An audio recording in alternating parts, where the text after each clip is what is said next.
नमस्कार दोस्तों, मैं डॉक्टर आर के शर्मा। दोस्तों, अब तक हमने काफ़ी क्लासेस कंप्लीट की अपने कोर्स में, जिसमें राजस्थान जीके था। हमने दोस्तों यहाँ पे जो आज जब हम अपनी प्रिपरेशन कर रहे हैं तो 10 तारीख हो रही है दोस्तों, ना। तो इससे पहले हमने काफ़ी चीज़ें कवर कर ली है। जैसे आज आपकी वैकेंसी की घोषणा हो चुकी है, विज्ञप्ति आपकी जारी हो चुकी है, ठीक है। तो जब आपने सिलेबस देखा होगा दोस्तों, तो जो हम चर्चा कर रहे थे बार बार कि आपके सिलेबस में हिंदी, जो मैंने एक चैप्टर, आपने एक अगर मेरा वीडियो देखा होगा तो मैंने होम्योपैथिक जो राजस्थान जीके का सिलेबस ही तैयार किया था। उसमें हमने सिलेबस के बारे में उसमें टॉपिक रखा था कि होम्योपैथिक जो आयुष एमओ की जो भर्ती है उसमें जो सिलेबस क्या रहेगा। तो उसकी जब हमने कहा था वहाँ पे HI किया था, और इसमें एक EN करके छोड़ दिया था और एक CO करके छोड़ दिया था। तो ये सब दोस्तों, ये हिंदी थी, ये इंग्लिश थी, ये कंप्यूटर था। तो ये हमें पूर्ण रूप से अंदाजा था, 99% तो हम श्योर थे कि ये होने वाला है, क्योंकि जो RSS भी जो एग्जाम करा रही है दोस्तों, तो इसका पैटर्न यही रहता है हमेशा। ये CHO के अंदर भी पैटर्न यही था और अभी भी इस पैटर्न यही रहा है। और मोस्ट प्रोबेबली हमारे से जो जुड़े हुए हमारे ग्रुप में, हमारे जो चैनल पे जो हमने चैनल बना रखा है दोस्तों, हम व्हाट्सएप पे हमारा चैनल चल रहा है, तो वहाँ हमारे जो स्टूडेंट्स है वो काफ़ी लाभान्वित भी हुए हैं इन चीज़ों से, क्योंकि हमने हमेशा एक एक टॉपिक उनको दिया, हिंदी इंग्लिश जो भी सब्जेक्ट थे उनके, कि आप ये करो ये करो ये करो। तो उनको उन्होंने अगर वो तैयार किया तो वो काफ़ी आगे होंगे वो, ठीक है। तो उनको तो फ़ायदा मिला ही मिला है। अब जो हमारे साथ जो पढ़ने वाले व्यक्ति थे, जिन्होंने हमारा वीडियो बिना किसी झिझक के देखा है, तो वो मेरे अंदाजे से तो वो बहुत आगे होंगे अब सभी से। तो दोस्तों, हमने जो चर्चा की थी, अब इसके बारे में जो डिटेल डिस्क्रिप्शन है दोस्तों सिलेबस के बारे में, अब सिलेबस तो आपको दे दिया वहाँ पे। अब सिलेबस में पढ़ना क्या है, ठीक है, सिलेबस में पढ़ना क्या, उसकी बुक हमने प्रिपरेशन पूरी कर ली है। वो हमारे फाइनलाइज हो जाएगी संडे को।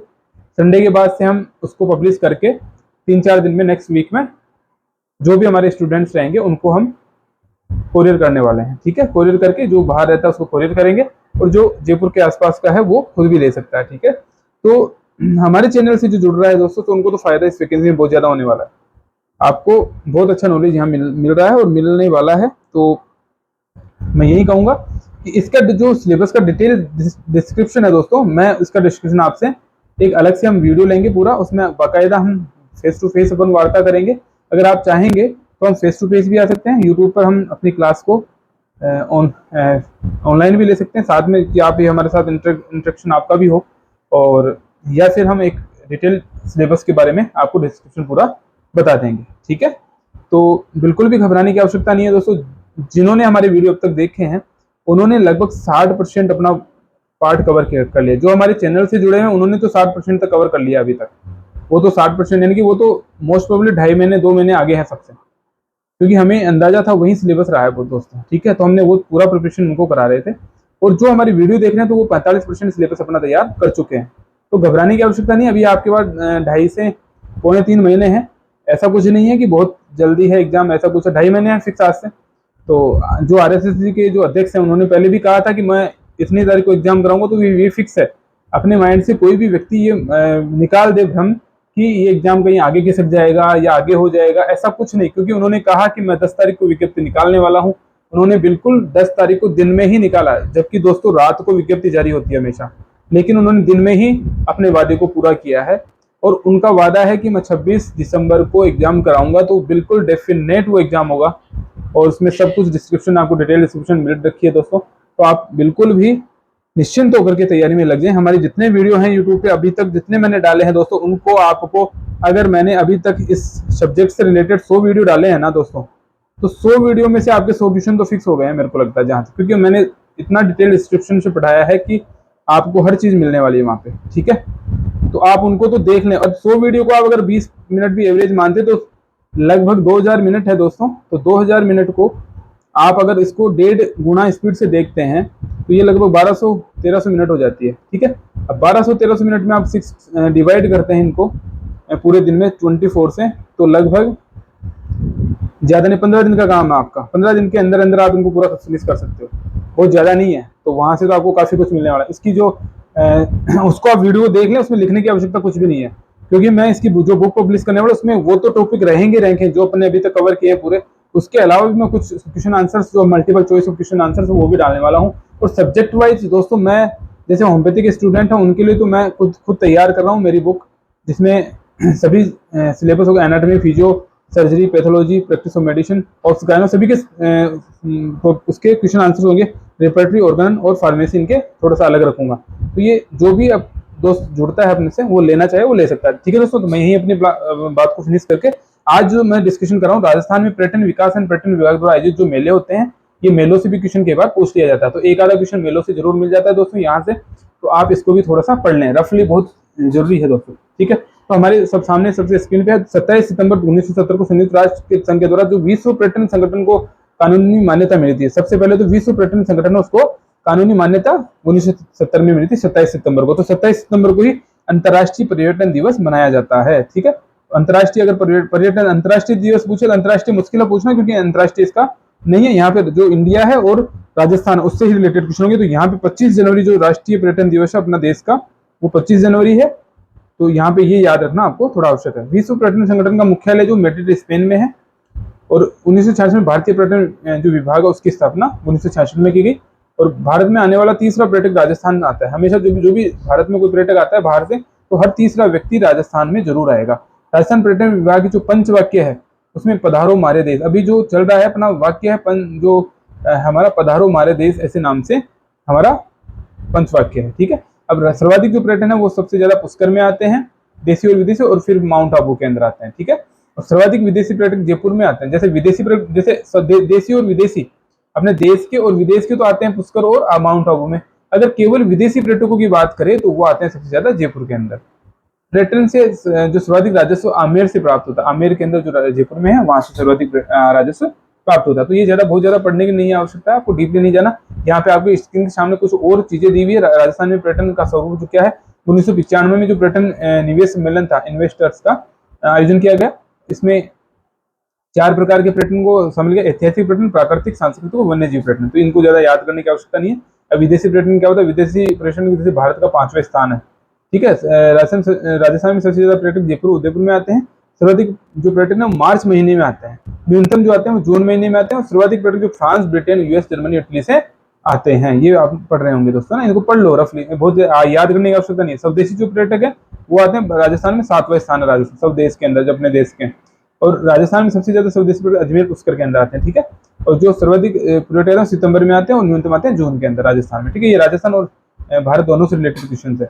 राजस्थान पर्यटन विकास के लिए जो संस्थागत प्रयास है वो 1955 में किया गया सबसे पहले, इसका निदेशालय स्थापना करके। फिर इसका विभाग का स्थापना 1956 में की गई, और 1965 में राजस्थान राज्य होटल विकास निगम की स्थापना, आरटीडीसी की स्थापना ऐसे की गई है। ठीक है, 1970 में राजस्थान पर्यटन विकास निगम के जयपुर में स्थापना की गई है। जो आरटीडीसी है इसका ना, राजस्थान पर्यटन विकास निगम, इसकी स्थापना जयपुर में की गई है। ठीक है, तो इतना सा अपने को थोड़ा सा समझना है। ये आरटीडीसी का जयपुर में है, तो ये थोड़ा सा पढ़ लें दोस्तों। नेक्स्ट है दोस्तों, जो लोगो है आरटीडीसी ने, जो राजस्थान पर्यटन विकास निगम, उसने लोगो बार बार चेंज किया है। 1978 के अंदर तो उन्होंने क्या रखा था, ढोला मारू यानी ढोला मारू के नाम से रखा था मोनोग्राम। ठीक है, और एक रखा था उन्होंने पधारो मारे देश लोगो, ललित के पंवार के द्वारा लिखा गया था 1993 में, पधारो मारे देश। फिर कलरफुल राजस्थान रखा गया, रंगीलो राजस्थान ऐसे 2008 में रखा गया। फिर 2016 के अंदर जाने क्या दिख जाए रखा गया। अब जो दोबारा रखा गया वो पधारे मारो देश, यही वापस रखा गया है। ठीक है, 2019 में। तो अभी वर्तमान का पूछे तो पधारो मारे देश करना है अपने को। ठीक है, राजस्थान जो प्रतीक शुभंकर है भारत का अतुल्य राज्य।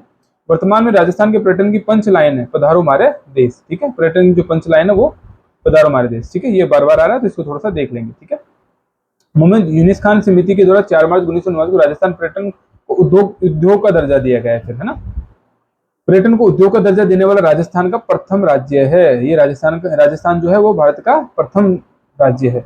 एक रेटमेंस जो होती है, Rajasthan institute of tourism and travel management की स्थापना 29 अक्टूबर 1996 में राजस्थान में मानव संसाधन विकास के हेतु की गई है। ये रेटमेंस की एक स्थापना की गई है। ठीक है, इसमें क्वेश्चन भी एक बार पढ़ने जनरल नॉलेज के क्या है। अब ये पर्यटन सर्किट है दोस्तों, इस सर्किट जरूर थोड़ा सा देख लें, क्योंकि सर्किट में से कई बार क्वेश्चन पूछे कि सर्किट में कौन से जिले शामिल है। ये 10 सर्किट हैं। ठीक है, 10 सर्किट हैं। तो इसमें मरु सर्किट है। मरु सर्किट ये जैसलमेर जो बीकानेर जो राजस्थान का पश्चिमी एरिया आता है, जैसलमेर बीकानेर, ये जैसलमेर है, बीकानेर है, जोधपुर आता है और बाड़मेर आता है। ये है मरु सर्किट, मरु है ना, जहाँ पे शुष्क क्षेत्र है। शेखावाटी है वो सीकर, झुंझुनू और चूरू को शामिल किया गया। शेखावाटी, सीकर, चूरू और झुंझुनू को शामिल किया गया है। ठीक है, ये ढूंढाड़ है वो जयपुर, ढूंढाड़ के अंदर जयपुर आता है, दौसा आता है और आमेर आता है। ठीक है, ये तो ढूंढाड़ सर्किट है।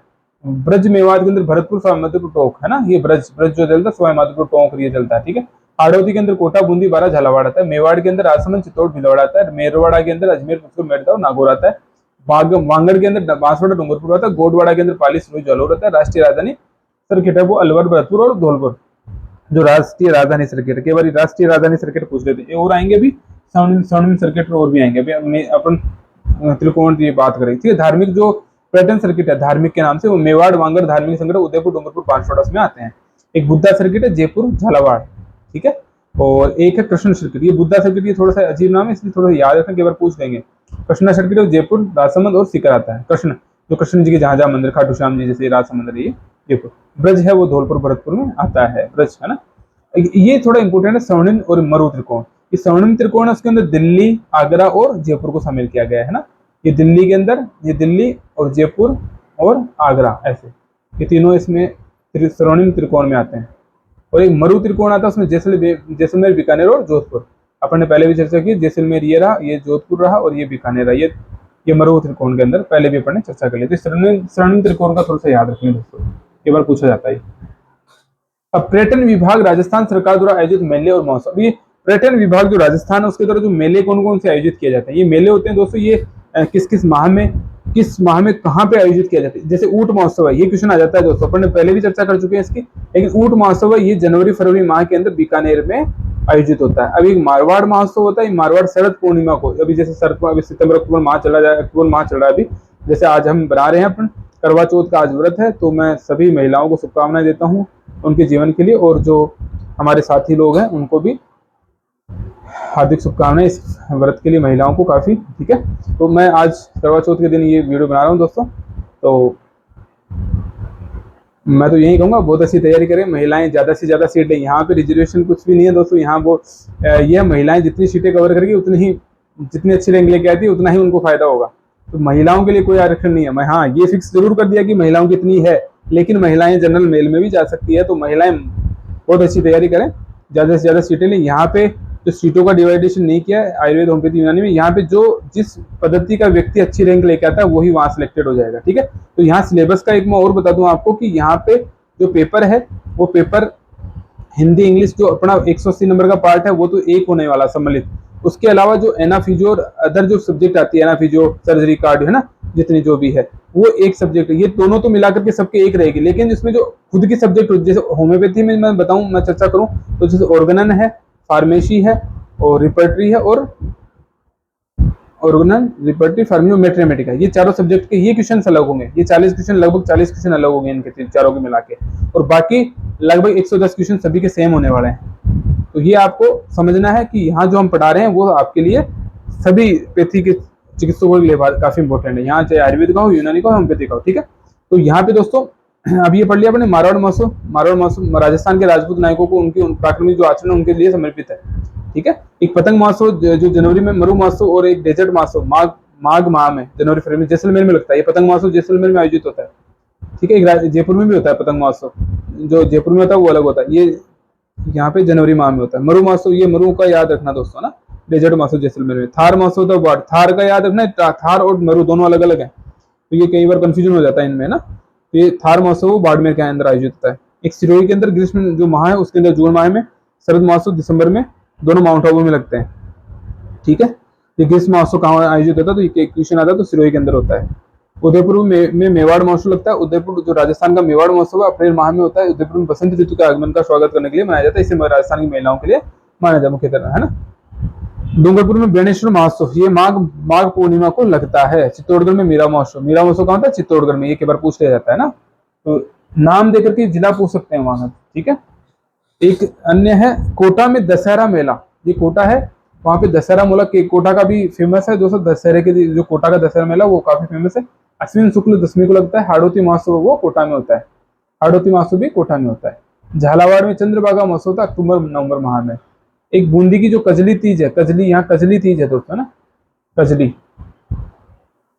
कजरी या कजली, है ना, दोनों में एक ही चीज है। तो ये अगस्त माह में होती है कजरी तीज के नाम से बूंदी के अंदर, ये काफी फेमस है। करौली में ब्रज महोत्सव का फरवरी मार्च माह में आयोजन होता है। डीग में भी एक महोत्सव होता है कृष्ण जन्माष्टमी को, ठीक है, महोत्सव, ठीक है। भरतपुर में ब्रज महोत्सव फरवरी मार्च माह में, भरतपुर में ब्रज, अपने जैसे अभी पहले भी देखा था उसके बारे में ना। अजमेर में पुष्कर महोत्सव कार्तिक माह नवंबर में लगता है, ठीक है, कार्तिक माह नवंबर में। और अलवर में एक मत्स्य महोत्सव का नवंबर माह में लगता है। एक चूरू झुंझुनू है सिक्का है, उसमें शेखावटी महोत्सव पर जैसे पहले बात की फरवरी माह में। ये माह पूछ सकते हैं कि बात कौन से माह में लगता है। नागौर में जनवरी के फरवरी के अंदर। एक राजस्थान का जयपुर में, उसमें गणगौर महोत्सव जो काफी फेमस है, चैत्र कृष्ण प्रतिपदा से चैत्र शुक्ला तृतीया तक मार्च माह में ये लगता है। और हाथी महोत्सव जो होता है ये भी मार्च माह में होली पर जयपुर में आयोजित किया जाता है दोस्तों ना। तो ये जो त्योहार है दोस्तों, ये काफी महोत्सव है। तो ये मेले और जो अपन हम पढ़ रहे हैं दोस्तों, अभी तक हमने पढ़ा है केवल इनके बारे में। ये जो अपन ने स्लाइड देखी है ये ज्यादा बड़ी नहीं है, आपको लिखने की कोई आवश्यकता नहीं है, क्योंकि आपको इस किताबों में अपने नोट्स में मिलने वाला है ये सब कुछ, ठीक है। तो यहाँ पे आपको बिल्कुल भी टेंशन लेने वाली बात नहीं, आपको केवल पढ़ना है या समझना है कि कौन कौन से कब कब आयोजित होते हैं। तो ये आपके सामने है। तो दोस्तों अगर आपकी कोई क्वेरी होती है तो आप मेरे से पर्सनली भी बात कर सकते हैं। जैसे हमारे नंबर हमने बार बार इसमें दिए हुए हैं अपने यूट्यूब चैनल पे, अपने सरल होम्योपैथी पे अपने नंबर भी दिए हुए हैं, आप क्वेरी पूछ सकते हैं। फिर भी आप अगर हमसे जुड़ के रहना चाहते हैं, आपकी अच्छी तैयारी है, तो आप जुड़ें, जरूर जुड़ें हमसे। और आगे हमारा कुछ प्लान भी है कि तो आपको काफ़ी टेस्ट सीरीज कराना, जिससे आपको एक प्रैक्टिस हो सके। हम जैसे अब 2.5 माह है तो हम लगभग हर संडे को टेस्ट सीरीज रखने वाले हैं। उसमें लगभग हर संडे को मान लो, या फिर बीच बीच में गैप देके हम टेस्ट सीरीज का आयोजन करने वाले हैं दोस्तों। तो वो टेस्ट सीरीज का बहुत जल्द करेंगे, प्लान करेंगे, हम टॉपिक देंगे आपको। पूरा डिस्क्रिप्शन 2 से 3 दिन में आपके सामने होगा, हमारे चैनल के थ्रू ही आपको मिल जाएगा। तो आप उसमें जुड़ेंगे तो आपको काफ़ी बेनिफिट, चलो मानते हैं कि आपकी गलत हो, वहाँ आपकी तैयारी नहीं है, फिर भी आप कुछ तो करने की सोचेंगे वहाँ पे। तो करने की सोचेंगे तो आपको ये तो अनुभूति होगी कि मैंने गलत किया, ये थोड़ा सोचा तो ये गलत था मेरा। तो उससे ही आपको अंदाजा होता है कि मुझे ये गलतियां नहीं करनी है। वहाँ एग्जाम में काफ़ी आपको फायदा मिलता है दोस्तों। तो जितना प्रयास करोगे उतना ही अच्छा होगा, ठीक है। धन्यवाद दोस्तों। मैं यहीं अपनी क्लास इसी को फिनिश करता हूँ। मैं राजस्थान जीके की छोटी छोटी क्लासें आपको डालता रहूंगा रोज, और आप रोज देखें, क्योंकि इससे काफ़ी फायदा होने वाला है दोस्तों आपको, ठीक है। धन्यवाद दोस्तों।